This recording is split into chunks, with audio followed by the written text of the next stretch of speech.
Salam saudara-saudaraku yang saya kasih dalam kasih Yesus Kristus. Saat ini kita masih belajar dari tempat perkemahan bangsa Israel. Kita tahu bahwa mereka selama 40 tahun di padang gurun melewati 42 tempat perkemahan. Dan kemarin dan hari ini kita masih dalam pembahasan tempat perkemahan 42 yaitu Gilgal. Karena ini banyak, saya bagi menjadi beberapa bagian. Kemarin kita membahasnya yaitu pengintaian dua orang Israel ke kota Yeriko. Dan hari ini kita belajar dari penyeberangan bangsa Israel menyeberang sungai Yordan. Mari kita berdoa. Bapa, terpujilah Engkau Tuhan, kami datang kepadamu bersyukur di dalam nama Tuhan Yesus buat segala anugerah penyertaan-Mu, pimpinan Tuhan selama kami boleh hidup di muka bumi ini. Terima kasih kami sekarang ini belajar dari tempat perkemahan bangsa Israel 42 dan kami mengetahui bahwa terjadi peristiwa penyeberangan sungai Yordan. Biarlah kami belajar dari tempat ini Bapa, dan kami diberkati dalam nama Tuhan Yesus. Haleluya. Amin. Saudara, jadi ini bagian kedua kita bicara tentang menyeberang sungai Yordan. Seperti bangsa Israel pada waktu mereka keluar dari Mesir, Tuhan lewat Musa membawa mereka untuk menyeberang laut Tiberau.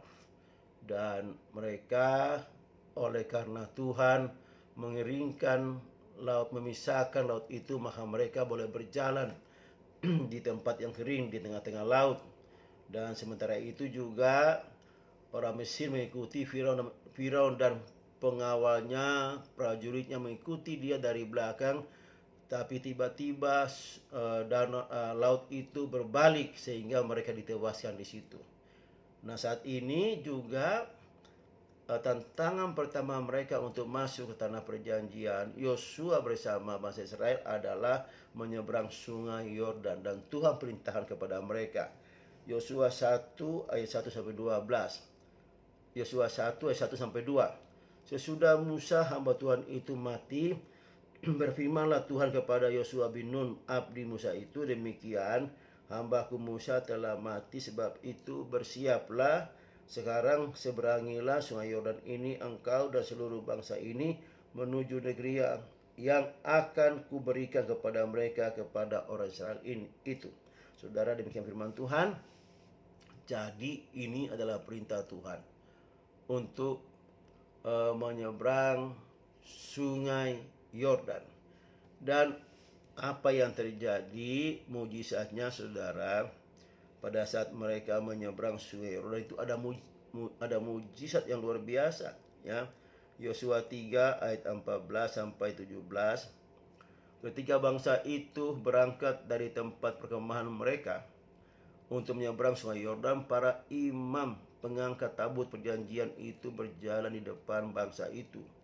Segera sesudah para pengangkat tabut itu sampai ke sungai Yordan, dan para imam pengangkat tabut itu mencelupkan kakinya dalam air di tepi sungai itu, sungai Yordan itu sebak sampai meluap sepanjang tepinya selama musim menuai.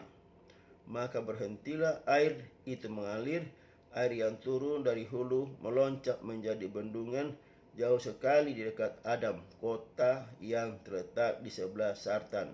Sedang air yang turun ke laut Araba itu, yakni laut asin, terputus sama sekali laut. Lalu menyeberanglah bangsa itu di tentangan Yeriko. Saudara, jadi luar biasa pada saat kaki dari imam yang mengangkat tabut itu masuk ke dalam air di tepi sungai itu, maka putuslah air sungai itu. Di atas menjadi bendungan dan ke bawah terus turun sehingga ini menjadi tanah yang kering.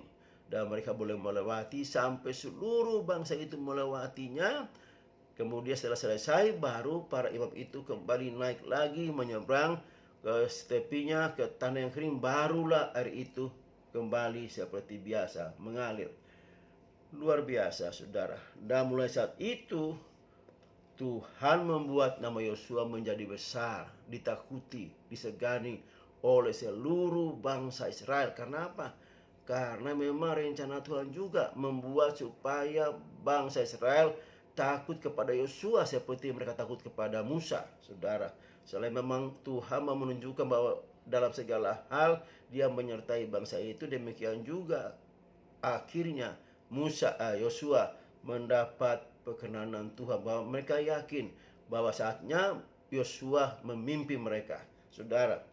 Nah, di sini pada peristiwa penyeberangan Sungai Yordan ini ada makna rohani yang sangat dalam buat kita. Yang pertama apa, saudara? Yang pertama, makna rohaninya adalah kemenangan dan kepercayaan, saudara. Pada saat terputusnya air Sungai Yordan ini merupakan kemenangan bagi bangsa Israel, karena mereka bisa menyeberang sungai itu. Dan kepercayaan semakin kuat, semakin tebal kepercayaan mereka kepada Allah, bahwa dalam segala situasi kehidupan mereka, tantangan sebesar apapun, bersama Allah pasti Allah akan menyelesaikannya, saudara. Manusia tidak dapat menyelesaikan, memutuskan Sungai Yordan yang sangat meluap itu dengan air yang keras, tetapi Allah sanggup melakukannya supaya orang Israel juga semakin percaya kepada Allah. Yang kedua, ini bicara tentang taat dan iman, ketaatan dan iman, saudara. Bayangkan, saudara, Tuhan menyuruh mereka, imam yang membawa tabut itu, untuk melangkah maju dan memasukkan kaki mereka ke air di tepi Sungai Yordan itu. Kalau mereka tidak melakukan perintah itu, maka tidak akan terjadi. Tetapi mereka punya iman dan ketaatan yang luar biasa.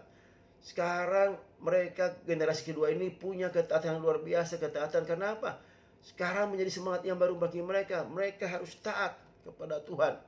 Karena selama ini mereka belum melihat bahwa apa yang dilakukan oleh Allah kepada mereka selalu membawa kemenangan. Demikian juga saat mereka menginjak kaki mereka ketaatan dan iman mereka, maka terjadilah, putuslah Sungai Yordan itu, saudara. Terjadi mujizat pada saat kita punya iman dan ketaatan yang total kepada Tuhan, maka terjadi mujizat bagi kita, saudara. Haleluya. Itu yang kedua. Yang ketiga adalah bicara tentang transisi dan pembaruan, saudara. Sungai Yordan itu adalah batas dari perjalanan mereka yang lama, dan mereka memasuki tanah Kanaan. Jadi ada kehidupan yang baru setelah mereka melewati Sungai Yordan itu. Ada harapan baru bahwa mereka akan hidup di tanah Kanaan, tentu hidup bersama Tuhan. Ada hidup baru, harapan baru, gairah baru dalam kehidupan mereka sebagai bangsa yang dipilih Tuhan. Ada transisi, ini hidup yang lama, ini hidup yang baru setelah mereka menyeberang Sungai Yordan. Kehidupan bersama Tuhan lebih hebat lagi, saudara.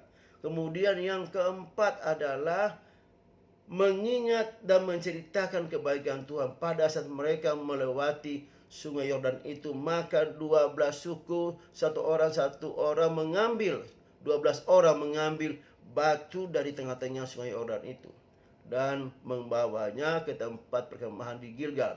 Dan ini menjadi batu peringatan bagi mereka untuk diceritakan kepada generasi berikutnya, menjadi pengingat bahwa Allah melakukan mujizat yang luar biasa. Demikian juga karena kebaikan Tuhan, maka mereka boleh menyeberang Sungai Yordan ini, saudara.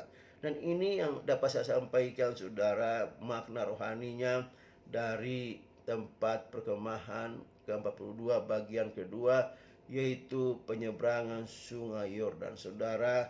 Secara keseluruhan dari pesan ini adalah menjadi simbol kemenangan, kepercayaan, ketaatan, pembaharuan, dan pentingnya mengingat kebaikan Tuhan dalam kehidupan kita sehari-hari. Demikian firman Tuhan, biar ini menjadi pesan yang memberkati kita semua. Haleluya. Amin.